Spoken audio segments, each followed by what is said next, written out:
여러분 안녕하세요. 대한피부과학회 TV MC 김현숙입니다. 오늘 이 시간은요 굉장히 특별한 시간을 한번 마련해 봤어요. 오늘도 여전히 피부과 전문의 선생님 두 분 모시고 일단 얘기 나눠보도록 할게요. 안녕하세요. 네, 소개 부탁드립니다. 저는 노원을지대학교 병원 피부과에서 근무하는 한태영입니다. 네. 안녕하세요. 저는 슈퍼스타 피부과 차상희 원장입니다.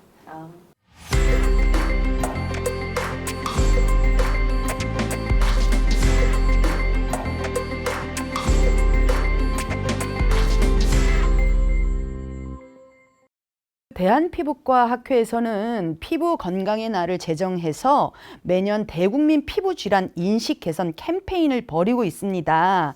작년 9월 제19회 피부 건강의 날을 맞이해서는 피부 과학 및 피부과 전문의에 대한 올바른 정보를 제공하고 피부는 반드시 피부과 전문의와의 상담과 진료가 필요하다는 메시지를 전달하는 캠페인을 전개를 했는데요. 오늘은 그 얘기를 좀 더 심도 있게 해보고자 합니다. 우리 한태영 교수님, 일단은 왜 이런 캠페인을 벌였고 피부과 전문의와의 상담이 왜 중요한지 알고 싶습니다. 피부과와 피부 질환에는 굉장히 다양한 편견과 오해가 존재하는 것 같습니다. 피부 질환은 경하니까 병원에 가지 않아도 괜찮아, 또는 피부과는 미용 치료만 하는 곳이야, 또는 피부과 약은 독하니까 먹으면 안 돼, 이런 오해와 편견들이 있는데요. 이런 이제 오해와 편견은 환자분들이 피부 질환에 대해서 피부과 전문의와의 어떤 상담과 진료를 받지 못해서 생기는 경우가 많은 것 같습니다. 또한 또 환자분들이 실제로 피부과 전문의 진료를 받고 싶지만 실제로 피부과 전문의 병원을 잘 구분하지 못하시는 경우가 있어서 이에 대해서 저희가 좀 더 자세하고 정확하게 알려드리기 위해서 이런 캠페인을 전개하게 되었습니다. 맞습니다. 그러한 이유 때문에 일단 이런 캠페인을 벌이고 있는데요. 최근 6개월 내 피부 문제로 병원을 내원한 분들 1,000명을 대상으로 온라인 설문조사를 실시해서 피부과에 대한 인식, 또 피부과 전문의에 대한 인식 조사를 한 것으로 제가 알고 있습니다. 우리 차상희 원장님, 피부과에 대한 인식 조사 부분에서는 또 어떤 질문들이 있었고 어떤 의미 있는 결과를 얻었는지 궁금합니다. 네, 대한피부과학회 설문조사 결과 피부 질환이 우리 몸과 일상생활을 고려해서 어느 정도의 심각성을 갖는 병으로 생각되십니까? 라고 하는 그 중증도 인식 정도 설문조사 결과 9.9%는 매우 중한 병이다, 39.2%는 중한 병이다, 29.5%는 보통이다, 21.4%가 경한 병이다라고 답했습니다. 이렇게 경한 병이다라고 답한 214명을 대상으로 연령 단위 분석을 해봤는데요. 네. 특히 10대가 35%로 가장 많은 퍼센테이지를 차지를 했습니다.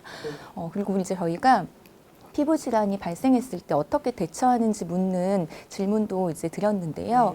40대 이상에서는 61%가 병원에 바로 내원해서 치료를 받는다라고 답한 반면에 10대에서 20대는 SNS나 온라인을 통해서 스스로 이제 해결 방안을 찾아본다든지 증상이 나아질 때까지 경과를 지켜본다는 응답이 비교적 많았습니다. 의외로 저희가 연령이 조금 낮을수록 그 피부 질환을 좀 가볍게 여기고 그 정확한 진단과 치료의 중요성을 강조하고 있다는 연구 결과를 조금 알 수 있었습니다. 아무래도 경험치가 조금 차이가 있다 보니까 그죠? 네, 그런 원인도 있는 것 같긴 한데요. 그리고 이제 저희가 또 다른 또 설문조사를 했는데요.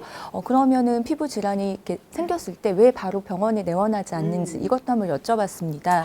네, 10대에서 20대 같은 경우에는 이제 피부과 진료 비용이 비쌀 것 같아서라는 응답이 이제 미용 쪽으로만 인식이 있다 보니 저런 또 선입견을 가지고 있을 수 있어요, 그죠? 네, 이제 그런 응답이 많았는데 40대 이상에서는 이제 피부과 약은 독하기 때문에라는 이유를 이제 가장 많이 선택을 하셔서 이제 중장년층에서 아직도 피부과 약은 독하다라는 오해와 편견을 가지고 있는 것을 이제 알 수가 있었습니다. 그 피부 질환이 발병 초기에 빠르게 회복되는 경우도 물론 있지만 아토피 피부염이나 이제 건성과 같이 이제 자꾸 재발을 하고 악화와 호전을 반복하는 만성 난치성 질환들도 있거든요. 그리고 경우 내과적 그 질환이 동반되기도 하고 또 감염성 합병증이 또 동반이 되기도 합니다.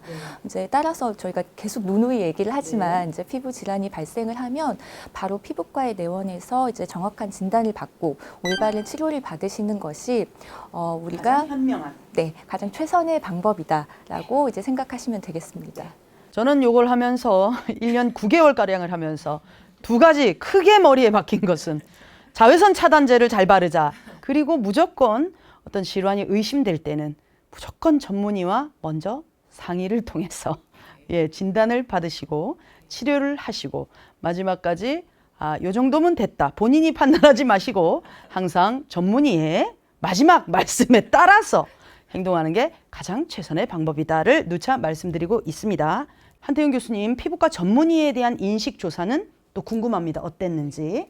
먼저 이제 그 설문에 응답하신 분들에게 피부과 전문의를 구분할 수 있는지에 대해서 설문을 시행했습니다. 그랬더니 50% 이상의 응답자들이 피부과 전문의를 구분할 수 있다라고 대답을 하셨는데요. 그래서 그분들을 대상으로 저희가 다시 한번 이제 설문을 시행했습니다. 김현숙 씨도 한번 같이 풀어보시면 좋으실 텐데요. 네. 제가 이제 역질문을 당하나요? 네. 다음 보기에서 떨립니다. 피부과 전문의에 해당하는 자격을 가진 사람은 누구라고 생각하십니까? 아이고, 저는 23.2%를 네네네네. 말씀드리겠습니다.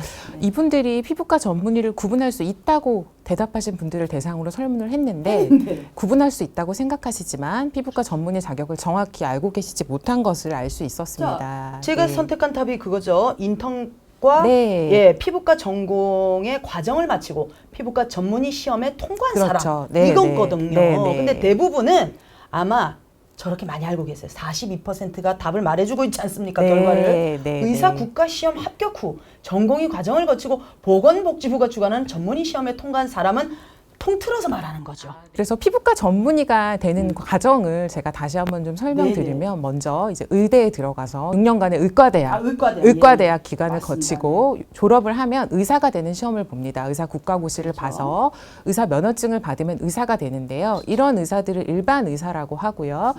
해마다 3,000명 정도의 의사가 배출이 됩니다. 그러면 일단 일반 의사가 이제 1년간의 이제 인턴 수련 과정을 통해서 여러 과를 돌고 그 중에서 어떤 과를 할까 선택을 하게 됩니다. 피부과를 하고 싶다라고 생각이 들면 피부과 전공의 레지던트 시험에 지원을 하게 되는데요. 여기서 합격을 하면 그때서부터 피부과 레지던트로서 4년간의 피부에 대한 전문적인 수련을 받게 됩니다. 그렇게 4년이 지나고 나면은 다시 피부과 전문의가 되는 시험을 볼 수 있는 자격이 주어지고요. 그때 시험을 봐서 합격을 하면 비로소 피부과 전문의가 되고 이렇게 배출되는 피부과 전문의는 한 해에 70명 정도입니다. 그렇습니다. 이런 과정을 통해서 네. 피부과 전문의가 탄생하게 되는 겁니다. 김현숙 씨께 다시 한번 또 질문을 해봐도 오늘요, 될까요? 이 질문 계속됩니까? 네. 지금 보여드리는 그림에서 피부과 그림도 전문의 있어요. 병원의 간판은 이제 어떤 것이라고 생각하십니까? 요거 진짜 헷갈리거든요. 아, 여러분 네. 진짜 잘 보십시오. 네. 5번이라고 하죠. 아, 요렇게 가로로 네, 봤을 때 맞습니다. 홍길동 네. 피부과 의원 맞죠? 네, 맞습니다. 헷갈립니다. 네, 분황에 대해서도 이제 정답률이 사실 많이 높지 않았습니다. 피부과 전문의 병원 선생님과 피부과 전문의가 아닌 선생님이 이제 피부과 진료를 보시는 경우에 간판 표기법에 대해서 좀 말씀을 드리면 피부과 전문의 선생님은 땡땡땡 피부과 의원이라고 간판을 쓰게 되고요. 비전문의 병원의 경우에는 땡땡땡 의원 진료 과목 피부과라고 반드시 진료 과목이라는 글씨가 들어가야 합니다. 오답으로 이제 보여진 그림의 하나의 예를 이제 보여드리면 이렇게 이 선생님은 이제 피부과 전문의 선생님이 아니신데 피부과 진료를 보시는 경우인데 그런 경우에는 이제 땡땡땡 의원 진료 과목 피부과라고 이제 간판 표기를 하셔야 하는데 지금 여기에 진료 과목이란 글씨가 누락이 돼서 좀 환자들에게 이제 혼란을 초래할 수 있는 상황인 것 같습니다. 쉽게 생각해서 그 순서가 아닐까요? 이게 누구 의원이 먼저 나오냐, 피부과가 먼저 나오느냐. 요 구분법을 또 조금 하시면 조금 수월하게 구분하실 수 있지 않나. 너무 좋은 정보인 것 같고요. 누구나 많은 임상 수련을 거친 전문 의사에게 자신의 피부를 맡기고 싶어 할 겁니다. 저 또한 그렇고요. 자, 차상희 원장님, 다시 한번 피부과 전문의 병원을 구분하는 방법에 대해서 한 번만 더 좀 알려주실 수 있을까요? 제일 먼저는 간판을 보시면 됩니다. 네. 피부과 전문의 의원은 땡땡땡 피부과 의원 이렇게 적혀 있는데 반해서 비피부과 전문의가 피부 진료를 보는 경우에는 땡땡땡 의원 진료 과목 피부과 이렇게 적혀 있습니다. 근데 이마저도 이제 환자분들이 오인을 할 수 있도록 앞서 살펴봤듯이 진료 과목 글씨를 너무 작게 적거나 아예 누락하기도 하고요.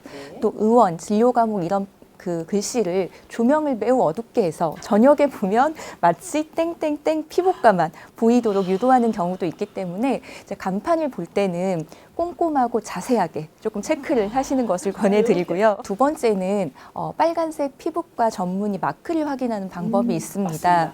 네, 우리 이제 간판에서 보시면 가끔 이제 확인할 수 있는데요. 우리 빨간색 바탕의 사각형에 하얀색 글씨로 피부과 전문의라고 적혀 있는 로고가 있으면 이 또한 피부과 전문의 의원이라고 생각하시면 됩니다. 이 밖에도 뭐 이제 병원 앞에 그 대한 피부과 의사의 인증 마크를 확인하거나 뭐 의사의 양력이라든지 피부과 전문의 자격증을 통해서도 피부과 전문의를 이제 구별을 할 수가 있습니다. 네.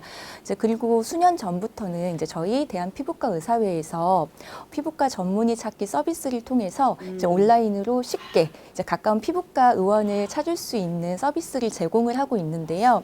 네, 우리 잘 알고 있는 초록창에 이제 피부과 전문의 찾기 또는 피부과 전문의 검색을 입력을 하시면 대한 피부과 의사회 피부과 전문의 찾기 홈페이지로 연동이 됩니다. 이제 이 서비스를 이용을 하시면 이제 지역별 그리고 병원 이름별, 전문의 이름별로 검색이 가능하시고요. 특히 이제 전문의만 진료를 하는 그 피부과 의원의 경우에는 앞서 설명드린 그 빨간색 피부과 전문의 로고가 있기 때문에 이 점도 확인하시면 좋겠습니다. 좋은 정보 감사드리고요. 그 대한피부과학회에서는 피부에 대한 올바른 정보를 제공하기 위해서 많은 노력을 하고 계신 것으로 말씀드렸다시피 알고 있습니다.